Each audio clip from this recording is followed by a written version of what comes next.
अहमदनगर शहरातल्या market yard परिसरातल्या मोकळ्या भूखंडावर मोठ्या प्रमाणावर अपहार केल्याचा शहर शिवसेनेचे दिलीप सातपुते यांचा आरोप। अहमदनगर शहरातल्या मार्केट यार्डमध्ये मोकळ्या भूखंडावर अनधिकृतपणे बांधलेल्या गाड्यांमधून संचालक मंडळानं मोठ्या प्रमाणात अपहार केल्याचा दावा शहर शिवसेनेचे दिलीप सातपुते यांनी केला होता।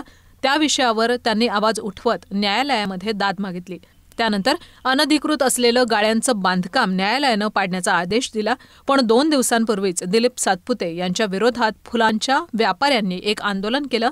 त्यामध्ये व्यापाऱ्यांनी दिलीप सातपुते यांच्यावर आरोप केला की ते आमचे गाळे पाडून आमच्या पोटावर मारत आहेत। परंतु या विषयावर बोलताना शहर प्रमुख दिलीप सातपुते म्हणाले की माझं आणि व्यापाऱ्यांचं कोणतंही भांडण नसून मी सदैव व्यापाऱ्यांच्याच पाठीशी आहे। तसंच शिवसेना ही व्यापाऱ्यांच्या पाठीशी खंबीरपणे उभं आहे। माझं भांडण आहे ते मोकळ्या भूखंडावर बांधकाम करून कोट्यवधी रुपयांचा अपहार केलेल्या संचालक मंडळाबरोबर। त्यामुळे व्यापाऱ्यांनी केलेले आरोप हे खोटे असून व्यापाऱ्यांवर दमबाजी केल्यानं व्यापाऱ्यांनी घाबरून हे आरोप माझ्यावर केलेले आहेत, असा आरोप शहर शिवसेनेचे दिलीप सातपुते यांनी केला आहे। खरं तर काल परवा मी बाहेरगावी होतो आणि व्हॉट्सॲपला काही लोकल न्यूजपेपरमध्ये फुल विक्रेत्यांची गाळे पाडण्याबद्दलची मी बातमी त्या ठिकाणी वाचली पाहिली। खरं पाहिलं तर कुठल्याही व्यापाऱ्यांच्या विरोधात माझी तक्रार नाही।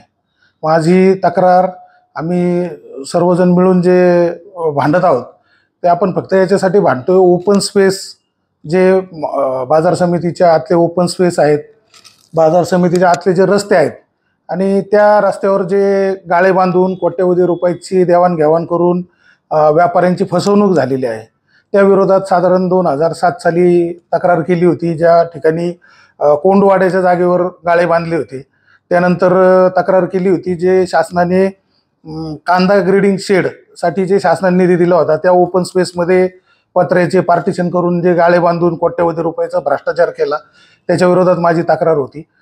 खरं पाहिलं तर त्या न्यायप्रविष्ट होत्या आणि त्यातच मार्केट कमिटी आणि मार्केट कमिटीच्या सत्ताधाऱ्यांनी भाजीपाला असोसिएशनच्या ऑथोराइज गाळ्यांवर ओपन स्पेस दाखवून अनधिकृत गाळे वाचवण्याचा प्रयत्न त्या ठिकाणी केला होता आणि भाजीपाला असोसिएशनचे जे व्यापारी आहेत ते माननीय उच्च न्यायालयात गेले होते आणि कोर्टाने ती पाडायची ऑर्डर केलेली आहे।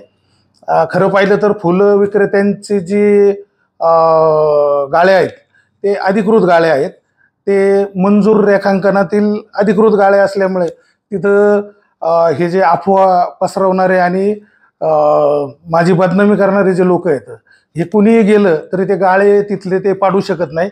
आणि ज्यावेळी फुलं विक्रेत्यांचे गाळे पाडण्याचा असा कधी प्रसंग येईल तर त्या JCBच्या समोर सगळ्यात पहिले मी उभा असेल आणि जो कोणी असं कारवाई करण्याचा प्रयत्न करेल त्याला त्याची अद्दल घडवल्याशिवाय मी राहणार नाही।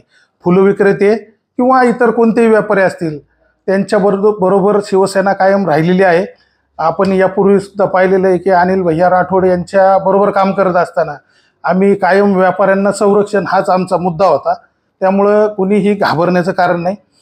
फुलं विक्रेत्यांचे सुद्धा मला फोन आले की कुठल्या प्रकारे आमच्याकडून ते सगळं वधवून घेतलं, काही लोकांना चिठ्ठ्या लिहून दिल्या आणि चिठ्ठ्यावर काय लिहिलं ते त्यांना माहीत नव्हतं की हे काय प्रकार आहे नेमकं।